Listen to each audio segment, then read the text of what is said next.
Bonsoir, nous sommes donc à moins de 3 jours du second tour des élections municipales et le débat de ce soir qui vous est proposé concerne une commune héroltaise d'à peu près 8500 habitants dans ce qu'on appelle la première couronne de la grande métropole de Montpellier. Grabels, autre particularité, c'est la seule commune de plus de 3500 habitants à avoir à sa tête et depuis 2008 donc 2 mandats, un maire encarté, la France Insoumise. Au second tour et sur ce plateau, 3 adversaires déjà en lice, voici 6 ans. Pascal Aimès, bonsoir, 58 ans, expert en fiscalité et en finances locales. Vous avez été premier adjoint chargé des finances et de la stratégie urbaine de 2008 à 2009, sous le premier mandat de René Revol. Vous avez démissionné, vous êtes classifié d'hiver droite et vous n'avez le soutien d'aucun parti. Régis Morvan, 46 ans, bonsoir, chargé de mission du devenir des territoires à l'Adréal, c'est la direction régionale de l'environnement et de l'aménagement et du logement en Occitanie. Vous avez obtenu le soutien de La République En Marche, du Modem et d'Agir, la droite constructive. Enfin, le maire sortant, René Revol, bonsoir. Bonsoir. Vous avez 72 ans, ancien du Parti Socialiste que vous quittez après quelques désaccords en 2008, supporter et proche de Jean-Luc Mélenchon.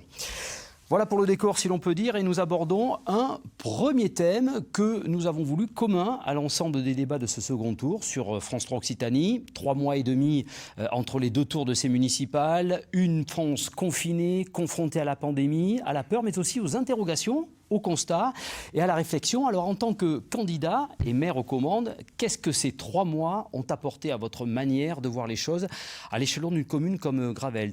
René Revol, vous étiez aux commandes pendant cette pandémie. Oui, écoutez, je pense qu'on a tous vécu cette période comme exceptionnelle. Il était palpable dans la population qu'il y avait une angoisse existentielle, et qui ne concernait pas que notre commune, qui concerne la planète entière. C'est-à-dire que la mort pouvait frapper et les gens étaient inquiets. Donc dire qu'on n'a pas été sensible à cette période, c'est impossible. Tout le monde a été sensible.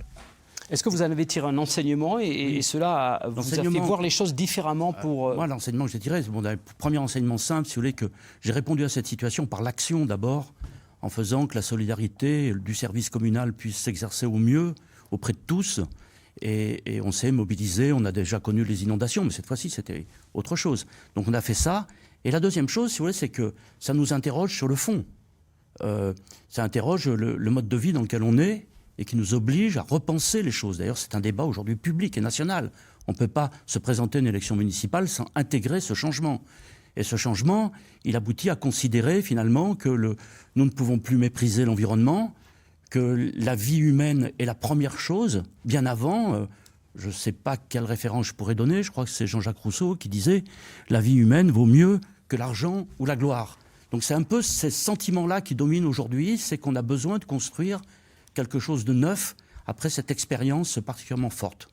Pascal Aimès, même question qu'à René Revol, même si vous n'avez pas eu à gérer les affaires communales, bien évidemment, mais vous avez eu un regard sur que ce soit la gestion de la commune de Grabels ou que ce soit ce qu'il faudra faire si vous étiez aux commandes en cas de nouvelle pandémie. Tout à fait. C'est vrai que c'est une période forcément un peu compliquée pour tout le monde, plus ou moins selon les situations. On découvre qu'il y a des personnes plus ou moins fragiles et le rôle de la collectivité, c'est de les aider. Alors, au-delà de ça, c'est vrai que cette période nous invite à réfléchir sur notre programme, puisque nous nous présentons devant les électeurs pour proposer un certain nombre d'actions. Et il est vrai que qu'est-ce qu'a révélé cette crise du Covid ? Elle a révélé que l'habitat était important, la façon d'habiter était importante. Donc, on a bien vu que dans les secteurs où il y avait une concentration de l'habitat, c'était plus compliqué, à la fois en termes de progression de l'épidémie, mais aussi en termes de qualité de vie. Par rapport au confinement aussi. Par rapport au confinement, absolument. Et donc, c'est vrai que dans notre projet, cette volonté de changer le mode d'habitat, de dédensifier l'habitat qui est sur Grabels, nous est apparu encore plus d'actualité. Qu'est-ce qu'il est apparu également ? Qu'il fallait plutôt privilégier les activités de plein air. Et c'est vrai que de ce point de vue-là, sur Grabels, nous sommes très privilégiés. Nous avons un cadre exceptionnel, plutôt que des activités en vase clos. Et on le voit maintenant encore où c'est compliqué. Toutes les manifestations en vase clos. Et puis, dernier point, moi en tant que spécialiste des finances publiques, Je sais, puisque j'ai déjà commencé à travailler sur ce sujet, que le Covid aura des effets sur les finances des collectivités et il faut nécessairement et obligatoirement se préparer à gérer cet après-Covid qui aura un impact sur les finances de la commune. Régis Morvan, vous partagez la vision et les retours d'expérience, entre guillemets, de René Revol et de M. Aimès? Oui, vous êtes en train d'éteindre votre téléphone. Je partage en partie, évidemment. Moi, je pense que ce qui est important par rapport à la proposition et au programme qu'on a défendu, finalement, c'est pour être moderne, il fallait anticiper. Donc, anticiper, c'est déjà se projeter, et donc on l'a bien vu. Quand il y a eu effectivement un arrêt de la circulation, qu'elle soit aérienne, qu'elle soit automobile, et finalement des activités qu'on appelle anthropiques, humaines, il y avait beaucoup moins d'impact sur l'environnement, et des zones qui étaient très impactées, très polluées à certains endroits, sont redevenues limpides. On n'avait pas vu ça il y a plus de 70 ans. Et dans notre projet, dans notre programme de territoire, évidemment, moi je suis convaincu par l'écologie, je ne la découvre pas après avoir surbétonné de manière anarchique, comme c'est le cas à Grabel, puisqu'il y a eu une surbétonisation terrible. On parlera d'urbanisme tout à l'heure. Voilà. Et donc, effectivement, il y a un vrai besoin par rapport à cette proposition, à la fois d'être moderne, c'est-à-dire de s'adapter au changement climatique, donc effectivement de revégétaliser, puisqu'on a un endroit c'est très important, et puis d'être moderne aussi dans la façon de prévenir. Donc ça rejoint le principe de précaution, et on a bien vu que parfois, certains maires, certains conservaient les marchés, certains étaient plus précautionneux et les fermaient. Moi, je pense que dans cette période-là, il fallait être hyper précautionneux, c'est-à-dire qu'il ne fallait vraiment pas exposer les populations. Et je crois qu'il y a aussi un problème qui est classique, mais de vie, c'est-à-dire que quand il y a effectivement, on vit dans un logement de 20 mètres carrés, c'est beaucoup plus difficile d'être confiné. Et puis, il y a un souci par rapport au principe de liberté, c'est-à-dire que c'est important de pouvoir sortir et vivre normalement, très important. René Revol, je vous voyais faire un signe de la tête de manière négative par rapport au marché. Ah oui, je suis très fier qu'on ait pu maintenir le marché avec cette distanciation, et je suis aussi très fier que la préfecture nous a envoyé un courrier pour nous féliciter d'avoir maintenu le marché sous cette forme, et ça a servi d'exemple à la réouverture des marchés ailleurs. Pourquoi l'avoir maintenu? C'était au niveau économique, c'est un point de livraison. C'est-à-dire que pour ceux qui sont venus au marché à ce moment-là, il y avait un point de livraison, les gens faisaient la queue, ça a été très discipliné. Il y avait la réserve communale de sécurité civile qui assurait le bon fonctionnement de ce marché. Je ne pense pas que c'est une question partisane, cette histoire de marché. Il y a eu vraiment un mouvement unanime dans la population pour qu'on puisse maintenir cette nourriture de proximité. Monsieur Morvan, il y a 6 ans, quand je parlais de défendre un circuit court et qu'il était candidat, il me disait que je voulais revenir à un village gaulois. Je pense que nous avions bien anticipé en faisant un marché de circuit court sur ce qui va être aujourd'hui la règle dominante pour le monde qui vient. Rapidement, M. Aimès, vous auriez conservé le marché, vous? Oui, je trouve que c'était une bonne idée de conserver ce marché, d'autant que effectivement les règles de distanciation, de précaution étaient respectées, et plutôt que de faire en sorte que les gens aillent au supermarché, où là c'était un peu compliqué, eh bien il était préférable pour moi qu'ils aillent au marché de Grabel avec des produits frais. Voilà. Donc de ce point de vue-là, je trouve que c'était une très bonne idée de maintenir ce marché. Passons à notre deuxième thème du débat, les enseignements du premier tour du 15 mars dernier. Comme en 2014, c'est vous, René Revol, maire sortant, qui est arrivé en tête avec 46% des voix, suivi par Pascal Aimès avec un petit peu plus de 33%. Troisième, Régis Morvan avec plus de 16%. Résultat inverse d'ailleurs pour vous deux que celui du premier tour 2014. Enfin, en quatrième position, Najla Messaoudi avec 4,50%. Donc pas en mesure de se maintenir ni de fusionner. Comme dans toutes les communes, un taux de participation faible, crainte du Covid oblige. 43%, c'est 25% de moins et près de 900 voix de moins qu'au premier tour de 2014. Est-ce que vous... Alors, René Revol, le cumul de vos adversaires est sensiblement le même en pourcentage qu'il y a 6 ans. Par contre, vous perdez 4%. Alors, je sais qu'il est difficile de tirer des enseignements par rapport notamment à l'abstention, mais quelle réflexion vous avez sur ce premier tour et sur cette perte finalement de voix par rapport à vos deux adversaires il y a 6 ans? Donc je pense qu'il y a eu l'effet d'une part de l'abstention qui frappait tout le monde et de la peur des gens. Je connais des gens qui ont cru le samedi soir que l'élection n'aurait pas lieu. Parce qu'ils ont entendu le Premier ministre dire qu'à partir de minuit, tous les restaurants fermés, etc. Et quand ils ont ouvert leur télé le lendemain, ils ont dit tiens, l'élection a eu lieu. Et d'ailleurs, ça a duré 5 minutes dans les médias. Personne n'en a parlé. Donc il y a eu une vraie démobilisation. Pour ce qui est du résultat, je suis particulièrement content de ce résultat. Parce qu'il y a 12 ans, il y avait 4 listes et je faisais 45%. Il y a 6 ans, il y avait 3 listes, je faisais 49%. Aujourd'hui, il y a 4 listes, je fais 46%. Ça signifie qu'il y a une stabilité. Les gens ont vu à quel point nous avions équipé Grabel, transformé Grabel, toutes les voiries, les équipements sportifs, créé une école, une crèche, une maison commune, des salles associatives. Beaucoup de choses ont été faites. Personne ne peut le nier en termes d'équipement. Et maintenant, on n'a plus à rougir de Grabel, qui, dans la première couronne de Montpellier, il y a 12 ans, était la moins bien équipée. Et je pense qu'il y a, ce regard-là. Ceci dit, il y a certainement des insuffisances, et c'était au débat démocratique électoral de pouvoir discuter de ces insuffisances pour voir comment on pouvait améliorer le développement de Grabel. Alors en face de vous, mathématiquement, deux adversaires qui ont fait, contrairement à 2014, où c'était à 2 voix près la même chose, près d'une centaine de voix de plus que vous. Mais sur le papier, car il n'y a pas eu fusion, ni désistement pour le second tour, contrairement à 2014. Pascal Aimès, arrivé 3e à l'époque, vous étiez désisté en faveur de Régis Morvan. Cette fois-ci, la réciproque n'est pas vraie. Régis Morvan, pourquoi ne pas avoir renvoyé l'ascenseur ? Oui, disons que pour ce second tour, on a discuté, voilà, et je pense que finalement, déjà dans un premier temps, on a discuté sur un projet de fusion-désistement. Il s'est trouvé que Pascal Aimès, je raccourcis, mais a refusé cette fusion dans le sens positif, c'est-à-dire que pour moi, pour avoir une fusion, il faut à la fois être d'accord sur des éléments programmatiques et puis il faut être d'accord sur une vraie intégration, une vraie nouvelle équipe, avec un vrai effet d'entraînement. On prend l'exemple de Montpellier avec Michael Delafosse, Coralie Mansion est numéro 2. Là, Pascal Aimès, après de longues palabres, on me proposait par exemple d'être numéro 9. Après, c'est une femme, donc dans le cadre... Non, mais j'aurais été numéro 3, je veux dire, ça me semblait la moindre des choses. D'autant que voilà, c'était important. Mais après, je me suis aussi rendu compte qu'il y avait un vrai souci finalement programmatique. C'est-à-dire que moi, je ne suis pas contre René Revol, je suis là pour proposer un projet moderne dont certaines idées ont été intégrées par René Revol en 2014, qui avait déjà été proposé. Donc je suis là pour un vrai projet pour Grabel et pour le défendre.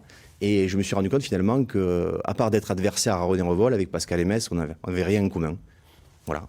Pascal Aimès, vous avez déclaré à nos confrères de la presse écrite, fusion impossible à mener, regret je suppose du non-désistement. Et qu'est-ce qui a chopé pour vous ?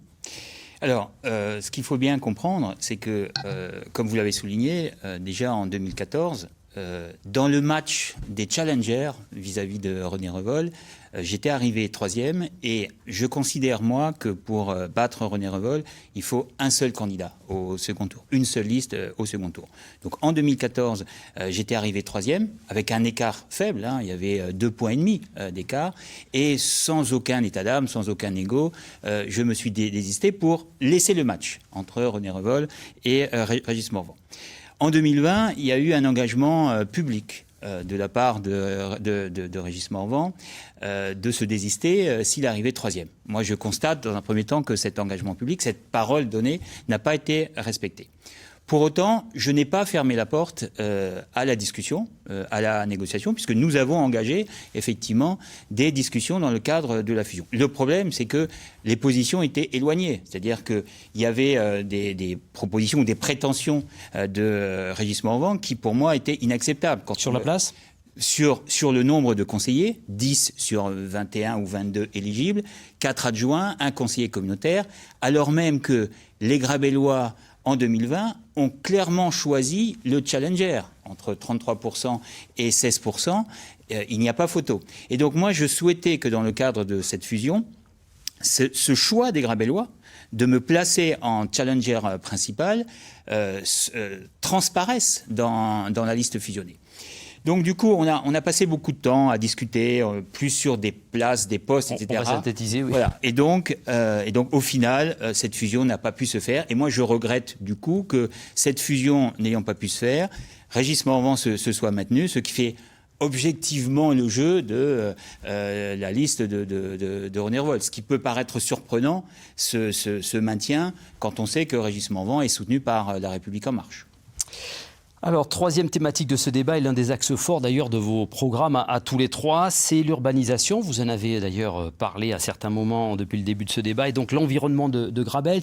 Grabels, je le répète, situé dans la première couronne urbaine de Montpellier, a gagné 25% d'habitants sur les 5 dernières années. C'est la deuxième plus forte hausse de population de la métropole montpelliéraine derrière sa voisine, Juvignac, avec cependant une densité de population 2 fois moindre, 519 habitants au kilomètre carré à Grabels, contre 1023 à Juvignac. Alors Pascal Aymès, vous réclamez pourtant un moratoire sur l'urbanisme. Expliquez-moi. Oui, un moratoire, pourquoi ? Parce que la progression de l'urbanisation a été beaucoup trop rapide durant ces 10 dernières années. Depuis 10 ans, on a eu 1000 logements en plus sur Grabels, ce qui est énorme. Et donc, progression de l'urbanisation forte, ça veut dire un certain nombre de problèmes qui sont liés à cette croissance non maîtrisée. Des problèmes liés à des équipements qui ne suivent pas toujours, des problèmes liés éventuellement à des problématiques de cohabitation et de coexistence entre populations nouvelles. Équipements qui ne suivent pas toujours, excusez-moi, tout à l'heure M. Revol disait on l'a quand même équipé, on a fait des choses. Qu'est-ce qui manque ? Il manque par exemple un grand centre de loisirs qui n'existe pas. Il manque un espace que j'appelle événementiel pour les associations culturelles ou... En fait, sur Grabels, la plus grande salle pour se réunir, c'est la salle de la Gerbe avec 80 personnes, avec une jauge de 80 personnes. Pour une commune de près de 9000 habitants, c'est insuffisant, manifestement insuffisant.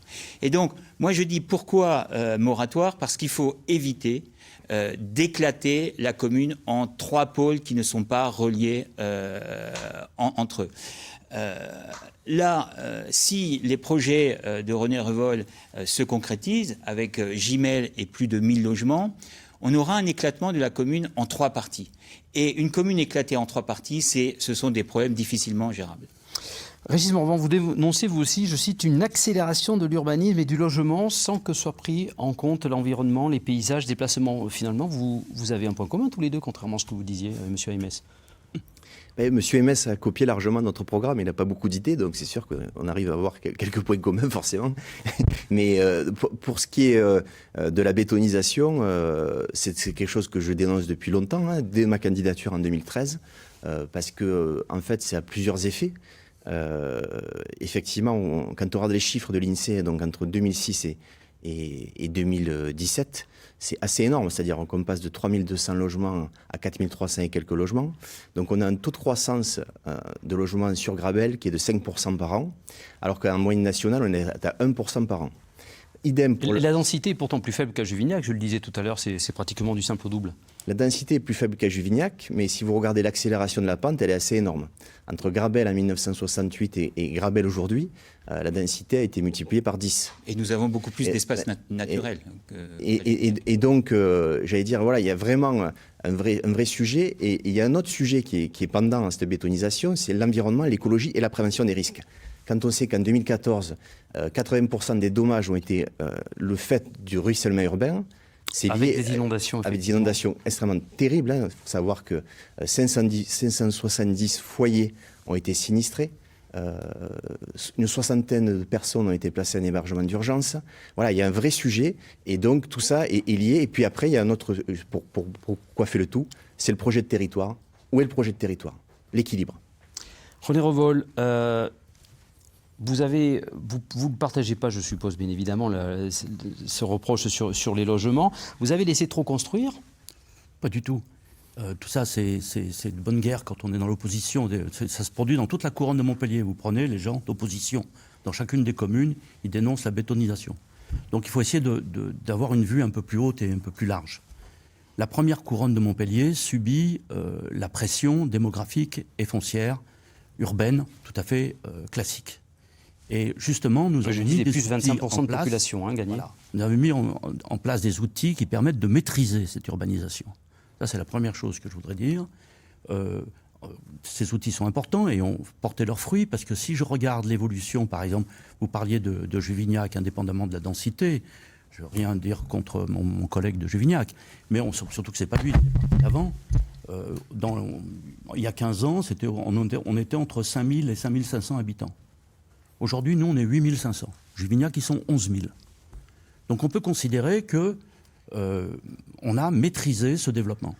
Et ce développement, on le maîtrise en faisant qu'il soit accompagné par des équipements publics. Et c'était bien le drame il y a 12 ans. Vous êtes Il n'y avait pas conscient de crèche. Il n'y avait pas une école sur le quartier de la Valsière. Maintenant, il y en a une qui vient d'être qualifiée officiellement comme la plus belle école de la métropole, des récentes écoles construites. Mais il en manque par rapport à ce que disait M. Aimé tout à l'heure, il en manque. M. Aimé a raison sur un point, c'est qu'il faut une grande salle, mais c'est justement ce que nous préparons, c'est-à-dire avec l'opération qui va se mener sur Gimel, sans que ce soit les contribuables qui payent cette opération, mais que c'est l'aménagement qui le paye, il y aura une salle des fêtes et une salle de spectacle qui pourra atteindre 600 à 700 personnes, donc, et qui sera en bordure de la station d'Euromédecine. Et je n'ai aucune difficulté à imaginer que cela va être très rentable. Donc voilà, attendez, sur l'urbanisation, il faut répondre au fond. Voilà, donc il y a la maîtrise d'urbanisation. Le fait que, par exemple, on ait une prévention des risques assez forte, je ne suis pas d'accord avec M. Morvan, que nous n'avons pas vu. J'ai vu M. MS, oui, ça c'est vrai. Mais M. Morvan, en 2014, quand il y a eu les inondations, qu'il fallait mettre les bottes, les raclettes et les seaux, vous êtes resté chez vous à écrire des insanités sur les autres. Donc, pas de leçon, je vous en prie.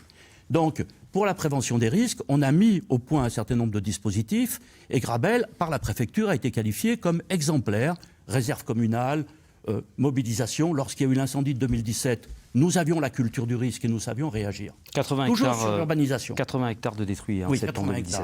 hectares. Sur les 570 sinistres, il y en a quand même 200 maisons qui ont été sinistrées dans leur... Et ça vient souvent d'un manque d'assainissement pluvial. On ne fait pas les réseaux, etc. Or, nous sommes la ville de la métropole qui est la seule aujourd'hui à avoir renouvelé son schéma directeur d'assainissement pluvial et qui est très contraignant pour toutes les constructions. Et beaucoup de ceux qui construisent leur maison viennent un peu pleurer en disant « c'est trop difficile ce que vous nous imposez ».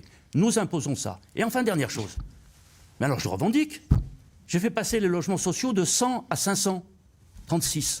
De 3% on va en parler, à 16%. Mais moi, je suis fier.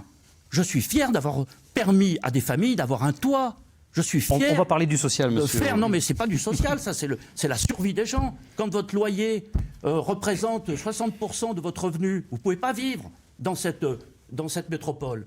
Donc, non seulement je suis fier qu'on soit passé de 100 à 536, mais grâce au logement qu'on va faire sur Gimel, nous allons rejoindre le taux qui nous est imposé, nous allons franchir les 20%, et nous le faisons par cela même, parce que nous faisons Gimel, nous pouvons par là même permettre de ralentir la densification des autres zones urbaines. Voilà la question. Sinon, il faudra bien les faire quelque part, ces logements. Voilà, c'est notamment aussi des logements étudiants. Vous avez fait référence tout à l'heure, Gimel. Régis Morvan, vous êtes en retard par rapport notamment à M. Revol. Le Gravels vert et durable dans 6 ans, ça serait quoi pour vous? Vous parliez de projet de territoire. Alors le Gravels vert et durable, pour moi, ça serait déjà des pistes cyclables partout déployées, sécurisées, parce qu'il y a pas mal d'endroits, notamment du fait des inondations de 2014, où vous avez des endroits un peu dangereux, voilà, parce que ça a dû être redécoupé, puisque ça a accéléré le ruissellement urbain et le ruissellement pluvial. Donc vraiment une jonction pour les familles, ça c'est un premier point. Deuxième point hyper important qui rejoint l'adaptation au changement climatique, c'est celui, en effet, hyper important de la végétalisation. Aujourd'hui, avec l'augmentation des températures, des épisodes caniculaires de plus en plus intenses et récurrents, on a besoin de végétaliser. Quand on connaît le budget alloué par M. Revol en 2018 sur les comptes à la plantation d'arbres et arbustes, 732 €, soit 0,0001% du budget de la commune, on voit bien que voilà, il n'y a pas vraiment d'effort, si ce n'est sur le plan de la pensée. Donc ça, c'est un deuxième point, la végétalisation, très important. Et travailler évidemment sur le projet de territoire, l'équilibre entre la prévention des risques, la valorisation des paysages et l'implantation. Quand vous implantez... Alors, M. Revol propose quand même de geler des terrains naturels sur son prochain mandat. Et oui, mais M. Revol a proposé 12 km². Proposé de geler des tas de choses, sauf que quand on regarde l'augmentation des logements sous la mandature de René Revol, c'est 300 000 tonnes de béton. C'est le maire qui a le plus bétonné à Grabel. Donc, factuellement. Donc, après, on peut se trouver des tas d'excuses, mais... Alors justement, on va en parler de ces logements. C'était d'ailleurs le thème suivant. Alors, sous vos deux mandats, René Revol, le taux de logements sociaux est passé de 3 à 16%. Vous y avez fait référence. Il y a en projet, vous y avez fait référence aussi, un écoquartier de 800 logements à l'horizon 2025, dont 200 pour des étudiants. Comment réussir l'équilibre entre une ville qui grandit, qui est une ville dortoir, qui pourrait être une ville dortoir, une ville d'accueil social, l'environnement et une vie de village propre et dynamique? Monsieur Aimès. Alors, c'est sur ce domaine-là que j'ai une différence très forte avec René Revol. Moi, je considère que développer un quartier de 1000 logements à l'extrémité de la commune est une mauvaise chose. Voilà. Y compris sur la localisation de ce que M. René Revol appelle la salle des fêtes, etc. Être au bout de la commune, ça ne va pas bénéficier aux Grabellois. On n'est pas obligé, enfin, les comparaisons avec Juvignac avait un tramway, ce qui explique l'évolution aussi de l'urbanisation sur Juvignac. On n'est pas obligé, même quand on est première couronne, d'accueillir autant de logements. Il faut d'abord finir d'équiper la commune, de faire en sorte que les quartiers se connectent correctement, plutôt que de continuellement faire la course à l'urbanisation galopante. Et donc, on n'est pas obligé, vous êtes à 16% de logements sociaux, oui. Vous êtes en deçà du seuil, du quota, normalement. De toute manière, à partir du moment où il y aura une opération importante, on n'est pas... je veux dire que le pourcentage de logements sociaux, c'est pas une obligation. Enfin, je veux dire, il y a une pénalisation. Il y a une pénalisation, mais il y a une pénalisation, mais je préfère financière. Y aller doucement, y compris en y allant doucement, en intégrant des logements sociaux, plutôt que de faire de grosses opérations avec des logements sociaux. Voilà, c'est la grande différence. Moi, c'est une question de rythme. Il faut effectivement, pour moi, que le rythme soit beaucoup plus étalé. On est effectivement une des communes où le rythme de l'urbanisation, alors qu'on a des tas de contraintes, des contraintes d'inondation, des contraintes d'incendie, a été le plus rapide pendant la période passée. Et du coup, les équipements n'ont pas suivi. On est constamment à la course à l'équipement qui résulte de l'urbanisation. Régis Morvan, on n'est pas aux 25% de logements sociaux sur Grabel. Ça veut dire que pour vous, il faut arrêter et payer des amendes ou il faut y arriver de manière raisonnée, comme semble le dire M. Aimès, comme le dit M. Aimès? Mais pour moi, en fait, c'est assez simple. Souvent, mécaniquement, quand on travaille sur ces logements sociaux, et c'est la problématique de la loi SRU, déjà un premier point, il faut effectivement développer des logements sociaux, on est bien d'accord, mais il faut aussi avoir un projet de territoire. Il faut avoir une pensée, ce que j'appelle complexe. Et par exemple... Alors, le projet de territoire, ça serait quoi en la matière? Puisque le projet de territoire doit se construire aussi avec la métropole. Absolument. Donc déjà, ça serait de respecter les grands défis de la métropole et du SCOT. Qui sont une métropole acclimatée, donc en phase avec voilà, et une métropole équilibrée, aussi sur le plan du social, et une métropole compétitive. Donc une métropole équilibrée, ça veut dire que plutôt que de vouloir porter sur ses petites épaules, finalement, augmenter des logements sans arrêt, c'est une espèce de course à l'échalote, puisque les amendes, finalement, à Grabel, n'ont quasiment pas bougé. C'est-à-dire que c'est vrai que le nombre de logements sociaux a augmenté, mais si on regarde l'amende qui est payée, on est autour de 100 000 euros, ça dépend des années, parfois un peu plus, parfois un peu moins. Voilà. Et donc, quand on construit 100% de logements, si on n'en met que 30% de sociaux, vous créez ce déséquilibre et qui est compréhensible puisqu'on ne peut que l'aggraver. Et on voit bien que, et je rejoins ce que dit Pascal Aimès par rapport à Gimel, c'est-à-dire que c'est un énorme déséquilibre parce que quand déjà vous proposez de construire dans une zone verte qui est un arc des Garrigues, donc qui n'est pas une zone prioritaire pour la métropole, de mettre 880 logements, alors que le SCOT en prévoit 500, qu'on est dans une période de sobriété écologique, économique, et qu'on vient finalement consommer des terres vertes. Donc vous auriez refusé?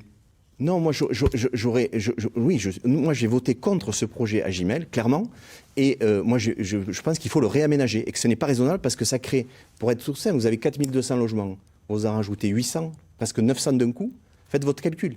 Et sans penser toute l'augmentation du partenariat urbain programmation, le PUP, qui est à la Valsia, toute l'opération, c'est assez énorme. Monsieur Revol. Oui, si M. Morvan venait plus souvent au conseil municipal, il connaîtrait les dossiers. Il ne s'agit pas de 1000 logements d'un coup, ni de 800 logements, puisque la planification le mène jusqu'à 2028. Donc cette création de logements. Donc c'est tout à fait maîtrisé. Ça, c'est la première chose. La deuxième chose, c'est qu'il y a une obligation aujourd'hui sur toute la métropole, lorsque vous faites une zone d'aménagement, de faire que de 30 à 36% des logements soient des logements sociaux. Sinon, il n'y a aucun aménagement. C'est une obligation. Et moi, je ne suis pas pour payer des pénalités. D'ailleurs, les communes qui ont commencé à payer des pénalités en disant « je préfère payer des pénalités plutôt que d'avoir des logements sociaux », ils ont des petites surprises aujourd'hui. C'est que l'État se substitue à eux et construit les logements sociaux à leur place sans les maîtriser. Donc il faut nous les maîtriser. Et je voudrais dire une chose sur les logements sociaux. 80% de ceux qui habitent dans les logements sociaux sont en CDI et fonctionnaires. Ce sont des gens qui sont dans des salaires de la médiane. Quand vous avez 1800 € de revenus, vous êtes sur le revenu médian de Grabel. D'accord ? Et si vous êtes une femme seule avec 2 enfants, vous ne trouvez pas de T3 ou de T4. Vous n'en trouvez pas dans le privé. Donc ces gens visent empiler dans la densification que vous dénonciez tout à l'heure, monsieur MS. Eh bien, il faut leur permettre d'avoir des logements normaux. Voilà, c'est ce que nous faisons actuellement et nous accompagnons ces personnes dans ce domaine. Par ailleurs, si vous ne profitez pas d'un aménagement urbain pour faire qu'on fasse des équipements avec cet aménagement urbain, ben vous le payez avec vos sous, avec vos impôts. Or, aujourd'hui, nous avons les moyens de faire un beau centre culturel à la Tuilerie de Massane, en souvenir de Joseph Delteil, avec une salle des fêtes, avec le cinéma Utopia qui va venir, avec un centre avec Sorams et la librairie, avec une jonction avec les écoles. Et au contraire d'être un pôle supplémentaire, ça sera un lien qui profitera à toute la population. Donc ça, on va patiemment le construire dans les 6 années qui viennent, tout en prenant le temps de gérer étape par étape. Et enfin, dernier élément, dans les bâtiments publics qui ont suivi, nous allons bientôt, on nous annonce une belle canicule pour le mois de juillet. On verra bien. On s'y prépare. Elle n'a pas commencé encore. Canicule, c'est très précis. Hein, c'est beaucoup plus que aujourd'hui. Donc, je vous invite tous ici à venir dans l'école Pierre Soulages. L'école qui, l'année dernière, lorsqu'il faisait, vous savez, 43, 46 degrés, dans l'école, il faisait 25 degrés. Parce qu'elle est conçue avec des matériaux, avec une circulation de l'eau. On a pris l'eau froide pour faire circuler. Les gosses ne voulaient même pas rentrer chez eux. Donc, voilà, c'est ça, penser le développement. Par ailleurs, dernier élément, dans très rapidement, monsieur Revol, parce qu'on a encore un thème à aborder. Le document d'urbanisme auquel il faisait allusion M. Morvan, de la métropole, il est dit que sur ce qui reste de zones naturelles et agricoles, il faut en urbaniser qu'1 tiers et en garder les 2 tiers. Eh bien, nous, à l'intérieur de ce document, c'est 0. Il n'y aura Monsieur Revol, vous êtes en train de brûler votre temps. Vous n'aurez plus de temps pour le dernier thème. Voilà, c'est pour vous. Alors, avant de vous laisser à chacun, normalement, le temps de la conclusion, s'il vous reste du temps, bien évidemment, on passe au dernier thème, celui de Grabels, au cœur de la métropole de Montpellier. On l'a évoqué, la métropole qui, normalement, a une main aussi sur l'urbanisation et sur l'implantation des logements sociaux. Ses relations cordiales et collaboration normale au départ avec la ville phare, ou plutôt son maire, Philippe Sorel, par ailleurs président de cette métropole. Puis le clash, le retrait de délégation, René Revol, et avec d'autres maires frondeurs aussi, entre guillemets, un procès à l'encontre de Philippe Sorel. Alors, où en sont aujourd'hui les relations, non pas entre vous et lui, mais plutôt entre Grabels et la métropole sur les dossiers qui intéressent et concernent la commune? Alors, si Philippe Sorel était réélu, cela voudrait dire quoi sur les 6 ans à venir pour vos dossiers? Et comment vous allez travailler avec la métropole, quel que soit le président de cette métropole, Pascal Aimès? Moi, je pense d'abord que la métropole est un échelon fondamental qui impacte fortement le quotidien des gens. Donc, il ne faut pas être en conflit avec la métropole pour des raisons politiques. Voilà. Et donc, c'est trop souvent ce qui s'est passé avec René Revol, du temps de Jean-Pierre Moore, du temps de Philippe Sorel. Il faut travailler techniquement avec la métropole sur les dossiers. Et c'est vrai que sur Grabel et dans mon programme, il y a un certain nombre de dossiers où la métropole sera un acteur essentiel. Donc, c'est le travail technique. Je pense qu'au niveau de la métropole, quel que soit le président, hein. Oui, quel que soit le président, il faut travailler techniquement et il faut mettre en avant les projets qui concernent à la fois les habitants de Grabel et qui peuvent concerner un secteur un petit peu plus large. Donc, Voilà, je pense qu'il faut ranger sa casquette politique. Vous attendez quelle aide de la métropole Alors, pour Grabel sur les 6 ans à venir? Alors, au niveau de la métropole sur les 6 ans à venir, il y a un enjeu important qui porte sur la protection contre les inondations. Donc, ça, c'est engagé actuellement, mais il y a effectivement des projets qui sont prévus. Maintenant, il faut les réaliser. Et pour le moment, peu de choses ont été faites et on a déjà du retard. Donc, premier élément, la protection contre les inondations. Deuxième élément par rapport à mon projet, moi j'ai un projet de grand pôle d'équipement public au niveau du rond-point du Salinier qui intègre une nouvelle école, qui intègre un espace événementiel. Moi j'attends de la métropole qu'elle puisse nous aider à réaliser ce projet qui va toucher une population qui peut être plus large que celle de Grabel. Donc ça c'est un élément important. Sur les transports, ça s'est amélioré. Il manque, notamment par rapport aux mobilités douces, une station de Vélomag électrique, etc. Donc tout ça, c'est des petites choses qui impactent le quotidien et qui manquent aujourd'hui. Monsieur Morvan, quelle relation avec la métropole? Quelles aides vous en attendez? Quel projet de territoire avec elle? Je vais profiter pour rebondir à ce que disait M. Revol, parce qu'il a fait quelques attaques personnelles, il a parlé des inondations. Je voulais répondre déjà en disant que je gardais mes enfants qui avaient 5 et 9 ans, et que, voilà, évidemment, il faut d'abord s'occuper de sa famille, s'occuper de soi avant de pouvoir s'occuper des autres. Premier point. Deuxième point, ça me semble très important, M. Revol parlait de problème de présence en conseil municipal. Je tiens à lui rappeler les chiffres, hein, c'est pareil, c'est comme pour le béton. Je suis à quasiment 90% de présence en conseil municipal avec de nombreuses interventions. Donc voilà, et je pense que et j'ai toujours été dans le consensus, dans la construction, et que si M. Revol avait été dans la construction avec M. Sorel et avait respecté quelque part son autorité, hein, je sais que les Insoumis ont un problème avec les hiérarchies, mais bon, il faut quand même respecter la hiérarchie. On est dans l'intérêt général, et donc c'est très important, quel que soit le président qui sera en place, d'avoir de très bonnes relations avec lui, parce qu'aujourd'hui, en termes de compétences, la métropole est fondamentale, comme le conseil départemental, avec lequel M. Revol est aussi en conflit, et comme le conseil régional, avec lequel M. Revol est aussi en conflit. Donc forcément, ça crée quand même pas mal de difficultés, d'où mon idée du village des Gaulois, que j'avais déjà énuméré en 2014, et qui reste encore plus d'actualité peut-être qu'en 2014. Monsieur Revol, il vous reste 45 secondes en tout et pour tout sur cette émission. Donc, je tiens à conclure cette émission en disant d'abord que si personnellement je suis à la France Insoumise, je n'ai jamais caché mes opinions politiques. Ma liste est une liste citoyenne qui regroupe toute une palette de diversité et que les rapports avec la métropole ont été excellents pendant 3 ans puisque l'eau que vous buvez, elle vient de la régie publique que j'ai pu fonder. Vous étiez en charge effectivement de cette délégation. Voilà, je me suis occupé de ça. Je n'ai pas du tout envie de polémiquer avec personne. C'est le président qui avait polémiqué avec nous. Et pour conclure, je pense vraiment qu'une commune se construit sur un projet d'intérêt général et non pas dans la polémique et dans l'agressivité. Il faut construire ce projet. Ce n'est pas simplement l'équipe élue qui doit la construire.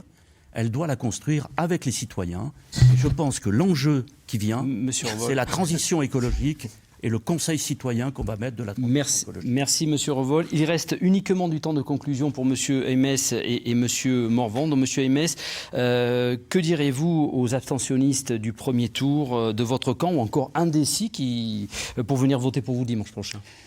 Moi, je pense qu'on a une chance historique dimanche prochain de tourner la page de 2 mandats de René Revol. Même si le maintien de la liste de Régis Morvan rend la victoire plus incertaine. Mais c'est une chance historique. Il faut, à mon sens, changer d'air, tourner la page, parce que dans Grabel, il y a de plus en plus une mauvaise ambiance. Enfin, c'est quand même, ça devient un petit peu difficile. Je pense qu'il faut tourner la page et il faut que Grabel retrouve une qualité de vie que les projets envisagés d'urbanisation non maîtrisés, allez-y, terminez juste. Que les projets d'urbanisation non maîtrisés affectent. Monsieur Morvan, pour votre conclusion, même question qu'à Monsieur Aymès. Oui, moi je pense que l'abstention était historique. 57%, c'est énorme. C'est pour ça que moi je parlais d'un scrutin à 1 tour. C'était aussi une raison de mon maintien. Pour vraiment créer le renouveau, Pascal Aymès et René Revol étaient élus ensemble sur une vision en 2008, maire et premier adjoint ensemble, avec peut-être des dissensions de personnalité. Mais ils ont confectionné un programme qui a été suivi après par René Revol. Donc moi je pense qu'il faut le vrai renouveau, notre équipe l'incarne, que ce soit en termes de jeunesse, de propositions, avec une vraie sincérité sur la végétalisation des places publiques, sur la sécurité. Là aussi, M. Revol n'a pas tenu ses promesses puisqu'il s'est aligné sur notre programme en 2014. Il devait mettre de la vidéoprotection. En 6 ans, il ne s'est rien passé. Merci messieurs, bonne fin de campagne à tous. Ce débat, vous pouvez le retrouver sur occitanie.france3.fr. Dans quelques instants à 19h, c'est Cybèle Pichard que vous allez retrouver pour votre journal régional du jour. Allez voter dimanche, c'est notre devoir de citoyen. Bonne soirée à tous et prenez soin de vous.